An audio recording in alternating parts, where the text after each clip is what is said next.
ఇంటికి వెళ్ళినప్పుడు ఇంటి ఆడపడుచు అని చెప్పి నాకు ఈ సారీ ఇస్తే నేను ఈ సారీయే కట్టుకుంటాను, పుస్తకం ఆవిష్కరణకి నేను ఈ సారీయే కట్టుకుంటానని చెప్పాను. So here I am. And ఇంకొక విషయం ఏంటంటే చిన్నప్పుడు అంటే స్కూల్లో చదువుతున్నప్పుడు టీ నగర్లో రామకృష్ణ స్ట్రీట్లో నా క్లాస్మేట్ ఆనంది అని ఉండేది. ఎదురిల్లు అల్లుగారి ఇల్లు. మేము అక్రాస్ ద రోడ్ పరిగెత్తుకుని వెళ్ళేది, అడ్మైర్ చేసేవాళ్ళం సిస్టర్స్ని. వాళ్ళు చక్కగా సారీ కట్టుకుంటుంటే మేము అప్పుడు ఇంకా స్కర్ట్ అండ్ బ్లౌజ్లో ఉన్నాం అనమాట. సో మెల్లిగా హాఫ్ సారీ నుంచి సారీకి షిఫ్ట్ అవ్వడానికి ఆదుర్తా వాళ్ళని చూసి. సో ఎలా సారీ కట్టుకోవాలని నేర్చుకుంది కూడా వాళ్ళ దగ్గర నుంచి. సో అక్కడి నుంచి వచ్చిన క్లోజ్నెస్ ఇది. ఎక్కువగా కలవకపోయినా వేరే వేరే ఊర్లైనా స్టిల్ దట్ క్లోజ్నెస్ హార్ట్లో ఇంకా అలాగే ఉంది. So that continued. అండ్ ఒక ఇంట్రొడక్షన్ ఇవ్వాలి నేను, ఎందుకంటే సంజయ్ అన్నారు కదా మేము ఇంటికి వెళ్ళి పిలిచామని. బిఫోర్ దాట్ దానికి ముందే నేను ఫోన్ చేసి సురేఖకి ఫోన్ చేసి ఇలా అనుకుంటున్నాము, బుక్ ఉంది, అది చిరంజీవి అనే గారే దాన్ని రిలీజ్ చేయాలి అని అంటే అసలు ఇంకో థాట్ లేదు, ఆయన అడగలేదు, ఏమీ లేదు. అయ్యో అవునమ్మా తప్పకుండా చేస్తారు, అంతా ఆయనే చూసుకుంటారని గబగబా చెప్పేసింది. అంటే అది కాదు, ఆయన్ని అడిగేసి అంటే నేను చూసుకుంటానులే అన్నీ అని చెప్పి పెట్టేశారనమాట.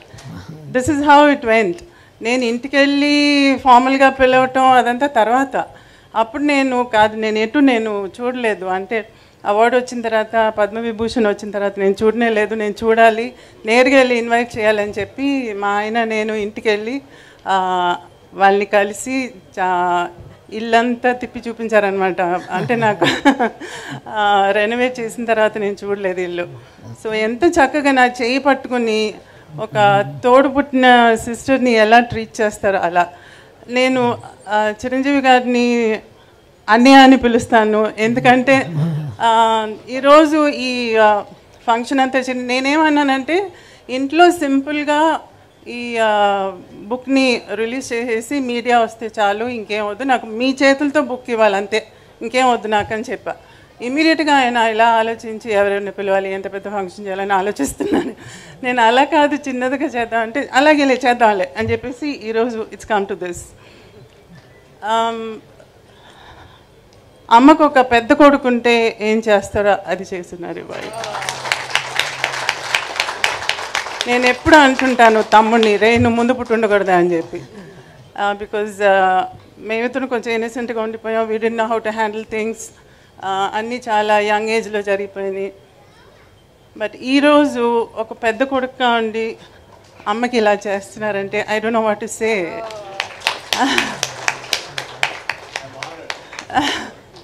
So thank you so much. I have no words. ఇంకా మీరు అడిగితే నేను సమాధానం చెప్తాను. నాకు తెలిసిన విషయం ఏంటంటే సురేఖ గారు మెగాస్టార్ చిరంజీవి గారి మీద పెత్తనం జలాయిస్తారని తెలిసిపోయిందో ఇంట్లో. అది ఆయనకి సావిత్రమ్మ గారి మీద ఉన్న ప్రేమ నాకు తెలుసు కాబట్టి వెంటనే ఎలాగన్నా ఒప్పుకుంటారని చెప్పేసాను. నాకు అన్ని విషయాలు కాదు, నాకు ఇలా మాట్లాడడం, స్టేజ్ మీద నుంచోవడం, కూర్చోవడం ఇవన్నీ కూడా చాలా కొత్త, ఇప్పుడు చేయలేదు. కానీ చాము నీ కోసం అయితే ఓకే కూర్చుంటాను, మాట్లాడతాను. అమ్మ కోసం మీరిద్దరూ ఏమైనా చేసేటట్టుకున్నారు.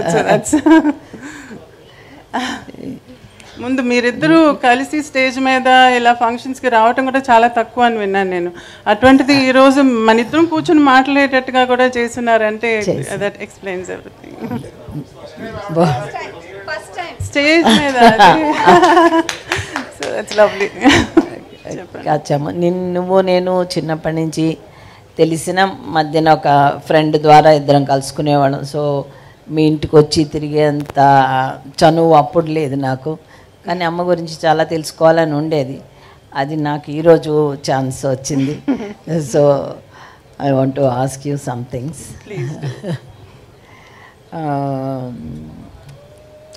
అమ్మతోటి చిన్నప్పుడు మీరు అమ్మ చాలా బిజీగా ఉండేవాళ్ళు. కాకపోయినా అమ్మమ్మ గురించి చాలా బయోపిక్స్ వచ్చినాయి, అమ్మ గురించి చాలా బుక్స్ వచ్చినాయి.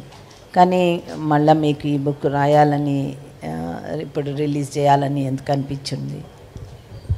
అమ్మ గురించి ఒక పెద్ద మూవీ కూడా రిలీజ్ అయ్యి పాపులర్ అయింది, మహానటి అని. ఈరోజు చిన్నపిల్లల దగ్గర నుంచి అమ్మ గురించి అంత అఫెక్షనేట్గా మాట్లాడుతున్నారంటే ఇట్స్ బికాజ్ ఆఫ్ మహానటి. మహానటిలో అమ్మ చిన్నతనం, తను చేసిన సేవలు, తన ఒక కంప్లీషన్ లాగా తీస్తున్నారు, from the beginning to the end లాగా తీశారు. కానీ యాక్చువల్గా మీరందరూ మహానటి అని చెప్పి ఆ పేరు పెట్టింది ఎందుకని? బికాజ్ ఆఫ్ హర్ యాక్టింగ్ ప్రవర్స్ కదా. అందుకని నాకు అనిపించింది అమ్మ ఫిల్మోగ్రఫీ లాగా ఒక బుక్ ఉండాలి, వేర్ తను చేసిన ఇంపార్టెంట్ ఫిల్మ్స్ అన్నీ ఒక రికార్డ్ లాగా ఉండాలి ఒక బుక్లో. అదైతే పర్మనెంట్గా ఉంటుంది. దాన్ని చదివితే ఒక్కొక్క ఫిలింలోనూ ఆ క్యారెక్టర్కి ఉండే ఇంపార్టెన్స్ ఏంటి, ఎందుకని మహానటి అయింది అనేది ఎక్స్ప్లెయిన్ చేసేటట్టుగా ఉండాలి. అండ్ ఊరికే చదవటం అందరు చదవరు, ఈరోజు మనకి విజువల్స్ కావాలి. అందుకని మంచి ఫోటో ఉంటే దాని పక్కన ఒక రైటప్ ఉంటే చదవటానికి ఇంట్రెస్టింగ్గా ఉంటుంది. దానికి the best person is Sanjay. ఎందుకంటే తన దగ్గర అన్ని ఫోటోగ్రాఫ్స్ అన్నీ ఉన్నాయి, తన దగ్గర చిన్నప్పటి నుంచి కలెక్ట్ చేసింది. సో నేను తన దగ్గరికి వెళ్ళి నాకు ఫోటో ఉండాలి, పక్కన మూవీ గురించి రైటప్ ఉండాలి, అలా నాకు ఒక బుక్ కావాలి. సో జనరేషన్స్కి, మా ఫ్యామిలీకి కానివ్వండి, లేకపోతే మీ అందరికీ కానివ్వండి, మీ ఫ్యామిలీస్కి కానివ్వండి, జనరేషన్కి ఒక రికార్డ్ లాగా ఉండాలి అమ్మ గురించి అని చెప్పి నేను ఆ బుక్ని రెడీ చేయాలనుకున్నాను. దిస్ ఇస్ నాట్ అబౌట్ చిన్నప్పుడు దాని గురించి ఎలా ఉన్నారు, పెళ్ళి గురించి, పిల్లల గురించి, తర్వాత ఏమైంది, ఇదంతా కాదు. దట్ బుక్ ఇస్ ప్యూర్లీ తన యాక్టింగ్ గురించి, మహానటిగా తన యాక్టింగ్ గురించి మాత్రమే ఆ బుక్లో ఉంటుంది. సో ఆ రీజన్తోనే నేను ఈ బుక్ చేయాలనుకున్నాను. Very good. మళ్ళీ ఇండస్ట్రీలో చాలామంది పెద్ద ఆర్టిస్టులు ఉన్నారు, డైరెక్టర్స్ ఉన్నారు. ఇంతమంది ఉండగా ఎందుకు ఈయన చిరంజీవి గారితోనే చేయించాలని అనిపించింది నీకు? మీకే తెలుసు ఆ రీజన్ ఏంటని చెప్పి. మీరు అడగకుండా కూడా నాకు ఓకే అన్నారు కదా. నేను ఫస్ట్ టైం ఇంటికి వచ్చినప్పుడు ఆయన డాన్స్లో కొంచెం కాళ్ళు ఇదయ్యి కర్ర పట్టుకుని హీ హ్యాడ్ ఇంజరీ. పైనుంచి నేను వచ్చానని తెలిసి ఆ కర్ర పట్టుకుని మెట్ల మీద నుంచి దిగొస్తున్నారు. అయ్యో ఏంటి కర్ర అని అంటే, వచ్చిన యాక్సిడెంట్ అయిందిలేమా, ఏం లేదులే అని అన్నారు.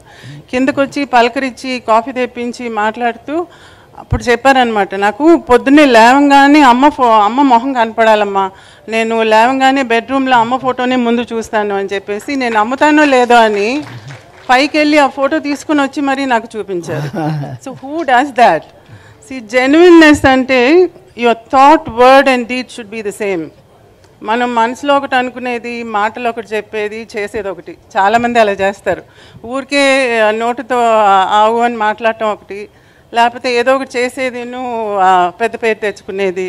అలా కాకుండా ఫర్ హిమ్, చిరంజీవి గారికి ఏంటంటే ఆయన థాట్, వర్డ్, డీడ్ మూడు ఒకటే. ఆ జెన్యున్నెస్ని ఇట్ టచ్ మై హార్ట్. అందుకనే నేను ఆయన తప్ప ఇంకెవరు ఈ బుక్ని రిలీజ్ చేయకూడదు, ఆయనే చేయాలి అని చెప్పి పట్టుబట్టి నేను డైరెక్ట్గా ఆయన అడిగాను అనమాట. So that's the reason.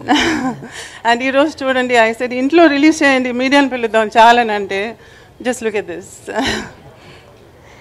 ఇంకా కొంచెం పర్సనల్ విషయాలకు వస్తే, మేము మా చిన్నప్పుడు మా నాన్నగారు చాలా బిజీగా ఉండేవాళ్ళు, చాలా మిస్ అయ్యేవాళ్ళం. కానీ అమ్మ మాతోటి ఉండడం వల్ల మేము మిస్ అయ్యేదాన్ని కొంచెం తగ్గింది. అమ్మ అన్నీ చూసుకునేది కాబట్టి. కానీ మీ విషయంలో అమ్మ నాన్నగారు ఇద్దరు కూడా చాలా బిజీ కదా, మీరు ఎంత మిస్ అయ్యి ఉంటారు? అమ్మతో టైం అసలు స్పెండ్ చేయడానికి వీలుండేదా కాదా ఏంటి అని? చాలా మిస్ చేసామండి యాక్చువల్గా. I did miss. ఎందుకంటే నేను స్కూల్కి వెళ్ళేటప్పుడు స్కూల్లో వచ్చి పేరెంట్ టీచర్స్ మీటింగ్ ఉంటుంది. ఆ పేరెంట్ టీచర్స్ మీటింగ్కి అంతా అందరు పేరెంట్స్ వస్తారు, కానీ నాకు పేరెంట్స్ రారు. ఎందుకంటే వస్తే జనం వచ్చేస్తారు, షీ కాన్ కమ్. అది నాకు అప్పుడు అర్థమయ్యేది కాదు. అందరికి వస్తారు, నాకు రారు అని అనిపించేది. తర్వాత ఎవరైనా ఇంటికి వెళ్తే అమ్మ వచ్చి తలదువి జడలేయటం ఇవన్నీ చూస్తున్నప్పుడు నాకు జడేయట్లేదు రోజు నాకు స్కూల్కి వెళ్ళేటప్పుడు అని అనుకునేదాన్ని. నాకు నర్స్ ఉండేది, తను చేసేది, లేకపోతే అమ్మమ్మ చేసేది. నేను స్కూల్ నుంచి ఇంటికి వచ్చినప్పుడు నాకు టిఫిన్ పెట్టడం కానీ అవన్నీ మా అమ్మ ఉండేది కాదు. కానీ నైట్ నేను పడుకున్నప్పుడు అమ్మమ్మ దగ్గర పడుకునేదాన్ని. పొద్దున్న లేచి చూస్తే అమ్మ నాన్న మధ్యన ఉండేదాన్ని. అంటే అమ్మ షూటింగ్ ఫినిష్ చేసి వచ్చిన తర్వాత నన్ను ఎత్తుకొని పోయి తన రూమ్లో పెట్టుకునేది అనమాట. సో నేను పొద్దున్న లేచినప్పుడు so she was also missing me. అవన్నీ నాకు అప్పుడు తెలియదు, కానీ తర్వాత వెన్ యూ గ్రో అప్ ఇవన్నీ థింక్ చేసినప్పుడు ఎంత she was trying to work for us. మా కోసంగా అంత చేసింది, మా కోసంగా అంత ఆస్తులు కూడా చేసింది. అంటే ఆస్తి చెయ్యాలని యాక్టింగ్ కాదు, తన యాక్టింగ్ వల్ల ఆస్తులు ఏర్పడినాయి. సో అలా చేసి బయట వాళ్ళకి ఇవ్వగా కూడా again she was able to keep a lot. మాకు కూడా పెట్టడానికి they was enough. And time అంటారా, క్వాలిటీ టైం. రోజు అందరిలాగా నాకు రోజు స్నానం చేయించడం, స్కూల్కి తీసుకెళ్ళటం, దింపటం, అన్నం దగ్గర కూర్చోవటం లాంటి చేసేది కాదు. కానీ సండే అయితే ఇంతకుముందు సఫాయా థియేటర్లో కార్టూన్స్ వేసేవాళ్ళు. So we have a connection there. Cartoons అంటే ఇష్టం నాకు. సో అక్కడ ఈ Tom and Jerry, Richie Rich, డాట్ ఇటాటి అన్నీ వచ్చేది. చాలా ఫెయిరీ టైల్స్ అంతా వేసేవాళ్ళు. ఎవ్రీ సండే ఉండేది. దానికి పనిమాల నన్ను సండే, అది అంటే ఎవ్రీ సండే కాదు, maybe once or twice in a month ఉండేది. దానికి పనిమాల అమ్మ నాన్న దానికి తీసుకెళ్ళేవాళ్ళు. So I use to go with them to watch that movie. And బీచ్కి వెళ్ళాలంటే చీకటి పడిన తర్వాత అప్పుడు వెళ్ళేవాళ్ళం. ఎందుకంటే డే టైంలో అయితే జనం వస్తారని పిక్నిక్ లాగా అన్నీ కట్టుకునేది, భోజనం అదంతా. స్పెషల్గా ఫుల్ మూన్ అప్పుడు ఒక చాపేసి ఇసుక మీద we use to go and have food there. And అమ్మ దెయ్యం లాగంతా వచ్చి గలాట చేసేది మమ్మల్ని. సముద్రం దగ్గరికి వెళ్ళేటప్పుడు అదిగో ఏదో వస్తుంది అనేది, కొబ్బరికాయ డొల్లుకుని వస్తుంటే ఏదో తలకాయ వస్తుంది అనేది. సో ఇలా చాలా చిలిపి శాస్త్రాలు చేసేదన్నమాట. So all that is still in my mind. And తిరుపతికి అప్పుడప్పుడు నడిచి వెళ్ళేది. కారులో వెళ్ళేటప్పుడు మధ్యలో కారు ఆపి కారు మీద ఎక్కి చింతకాయలు కోసేవాళ్ళం. చింత చిగురు అంటే చాలా ఇష్టం. సో అవి కూడా ఆపి కోసేది.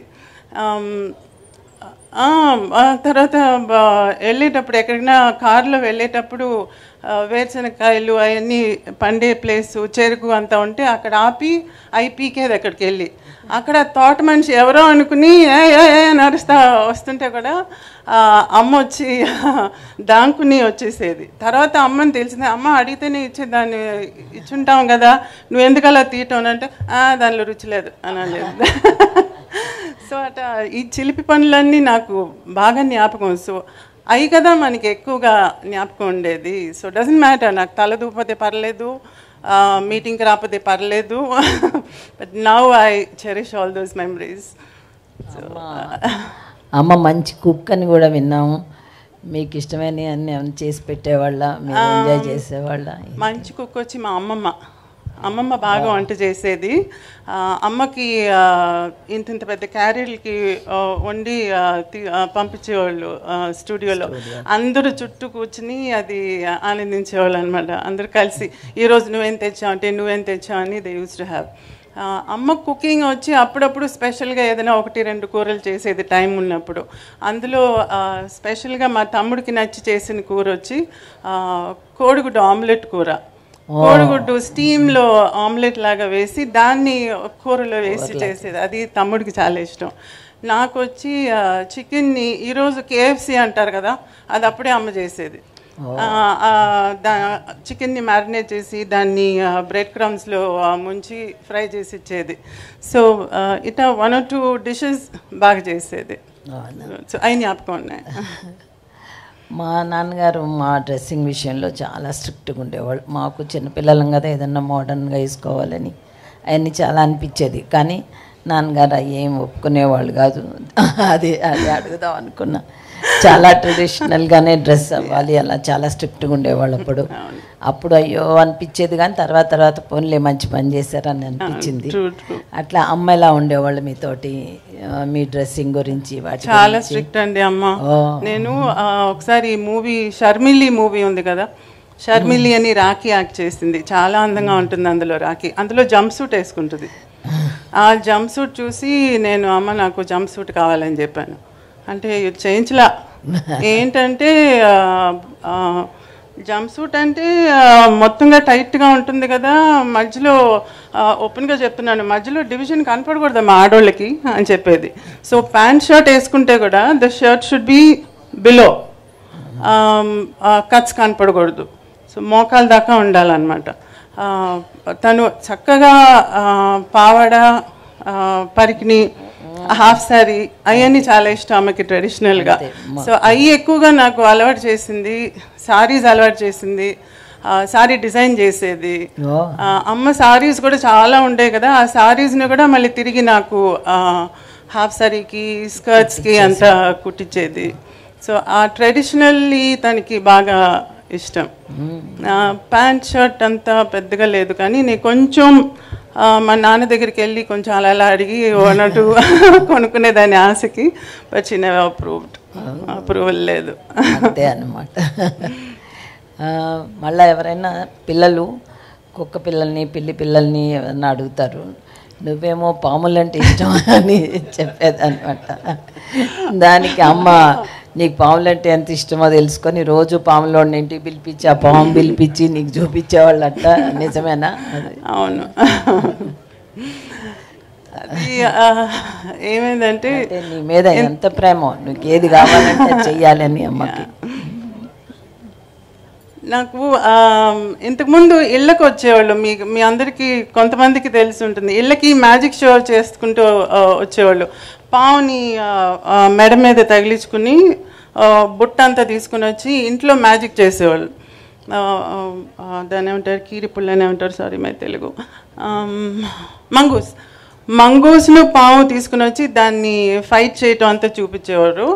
ఒక చిన్న పిల్లని తీసుకుని వచ్చేవాడు, ఆ పిల్లని బుట్టలో పిలేసి కాసేపటికి బుట్ట తీస్తే ఆ పిల్ల ఉండేది కాదు. ఈ మ్యాజిక్ అంతా మా ముందు చేసేవాళ్ళు అనమాట ఇంటికి వచ్చి. అప్పుడు అమ్మ వాళ్ళకి ఏదైనా డబ్బులు ఇచ్చేది.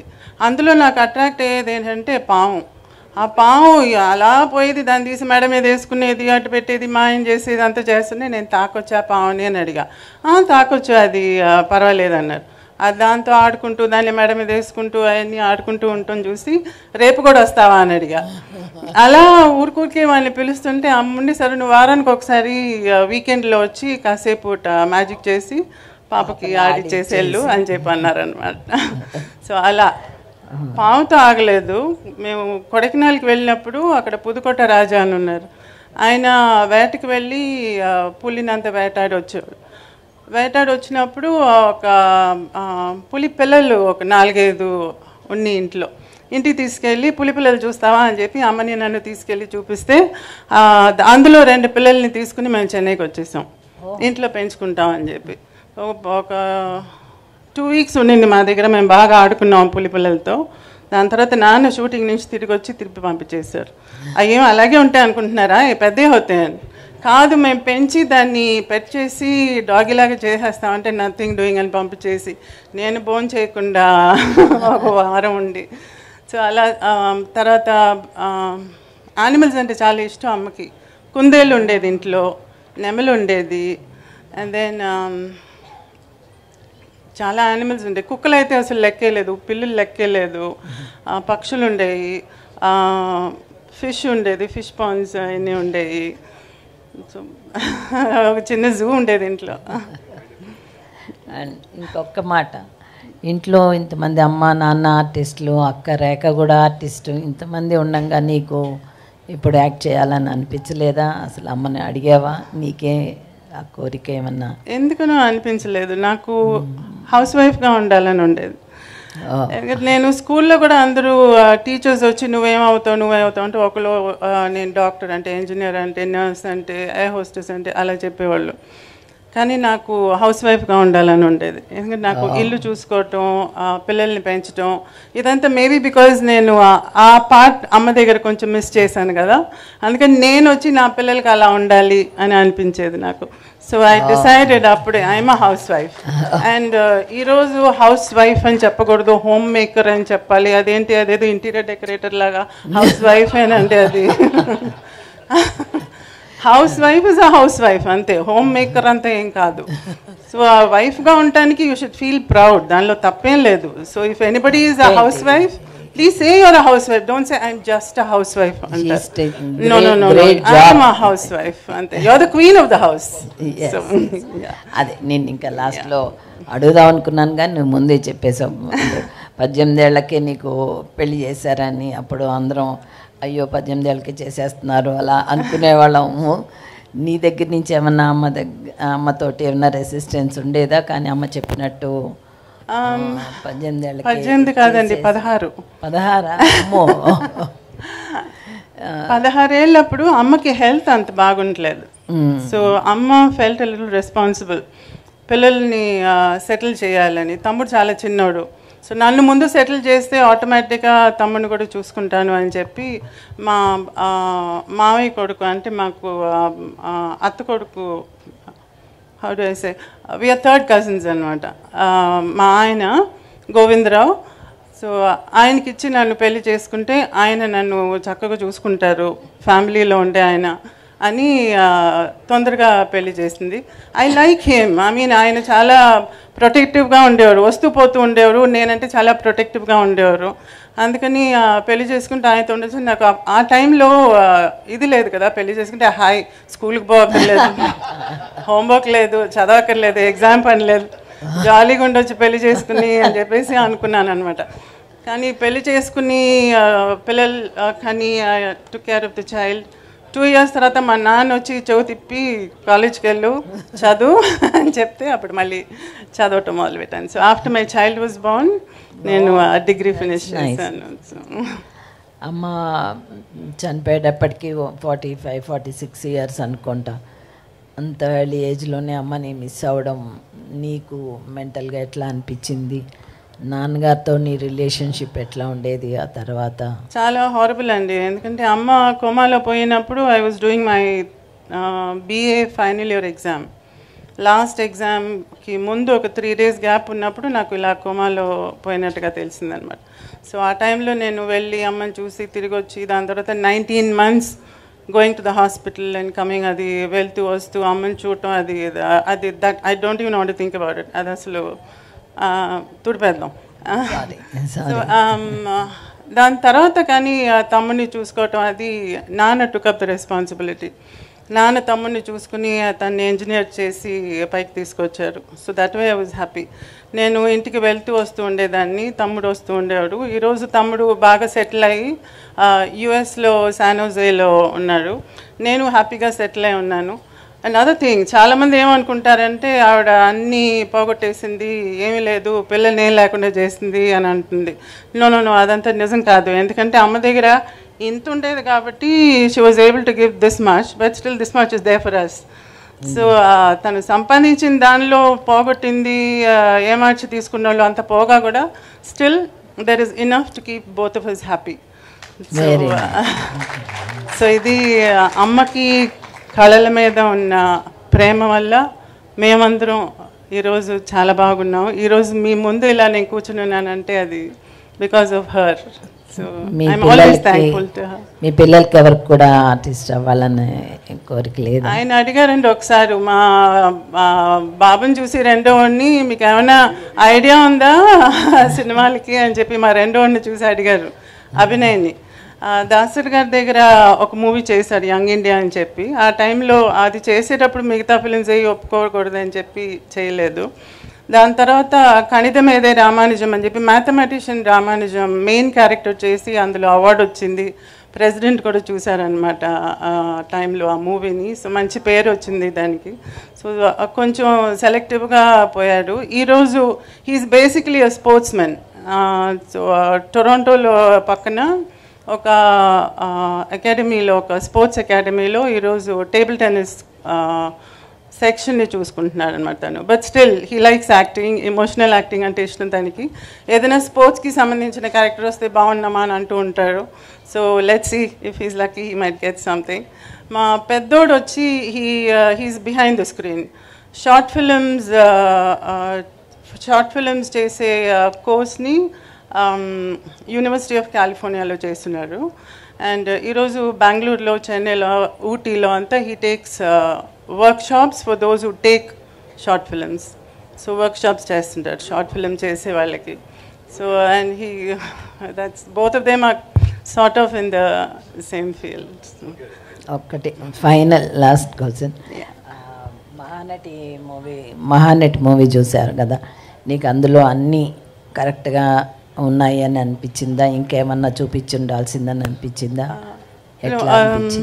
మహానటి మూవీలో చాలా కాంట్రవర్సీస్ వచ్చినాయి బయట నుంచి, బట్ నాకేంటంటే దానిలో నాకు అప్సెట్టింగ్గా నాకేం కనిపించలేదు. The whole thing was true. ఎందుకంటే నన్ను ప్రతిదీ నన్ను అడిగే చేశారు. అందులో కొంచెం ఎక్స్ట్రాగా చూపించింది వచ్చి సినిమాటిక్గా డ్రమాటిక్గా చూపించాల్సి వచ్చిన దానివల్ల చూపించడమే, కానీ అదర్వైజ్ దానిలో చూపించిన ఫ్యాక్ట్స్ అన్నీ true. And I was very touch to hear one of the ఇంటర్వ్యూస్లో మీరు వచ్చి మహానటి టైంలో అడిగినప్పుడు మీరు అడిగిన మొదటి ప్రశ్న వచ్చి చాముండేశ్వరి గారిని అడిగారా అని అడిగారు. See that is what I meant. Why should he bother about what I feel కదా. సో ఆ కనెక్షనే నాకు ఈ రోజుకి కూడా still I feel that affection is still there. So I'm happy about Mahanati అండి. థ్యాంక్ యూ చాము. Thank you. It was so nice talking to you in the open. And నా కోసంగా ఫస్ట్ టైం స్టేజ్ మీదకి వచ్చి మాట్లాడింది చాలా థ్యాంక్స్ అక్క, చాలా thanks. Thank you so much ఇద్దరికి. Surekha as a host a big round of applause. Hi అండి, నేను మీ కార్తికేయ. టీఎఫ్సీసీ లైవ్ ఛానల్ని లైక్ చేయండి, షేర్ చేయండి, సబ్స్క్రైబ్ చేసుకోండి. This is Nikhil. టీఎఫ్సీసీ ఛానల్ని ఎంకరేజ్ చేయండి, లైక్ చేయండి, subscribe. Hello, this is heroine Alekhya Angel. TFCC live ఛానల్ని లైక్ చేయండి, షేర్ చేయండి, సబ్స్క్రైబ్ చేయండి. టీఎఫ్సీసీ ఛానల్ని లైక్ చేయండి, షేర్ చేయండి, సబ్స్క్రైబ్ చేయండి. నేను మీ హీరోయిన్ మౌర్యాని. Thank you. అందరికీ నమస్కారం, నేను మీ Geetha Madhuri. TFCC live like చేయండి, షేర్ చేయండి, సబ్స్క్రైబ్ చేయండి. హాయ్ అందరికీ నమస్కారం, నేను మీ Madhupriya. Please like share subscribe to TFCC live. Please subscribe TFCC channel like చేయండి, షేర్ చేయండి. టీఎఫ్సీసీ ఛానల్ని లైక్ చేయండి, షేర్ చేయండి, సబ్స్క్రైబ్ చేయండి. Hi, please subscribe TFCC. Hello, this is your all Sipligunj. Please do subscribe TFCC live channel. Thank you so much. Please do subscribe to TFCC live channel and like share and subscribe చేయండి. Hi, నేను మీ Vijay Shankar. TFCC channel do subscribe, like చేయండి, share చేయండి. Thank you. నమస్తే, నేను మీ Karthika. TFCC ఛానల్ని share చేయండి, లైక్ చేయండి, సబ్స్క్రైబ్ చేయండి. అందరికీ నమస్కారం, I'm your favourite actress Ankita Maharana. Like చేయండి, షేర్ చేయండి, సబ్స్క్రైబ్ చేయండి. TFCC live. Love you all.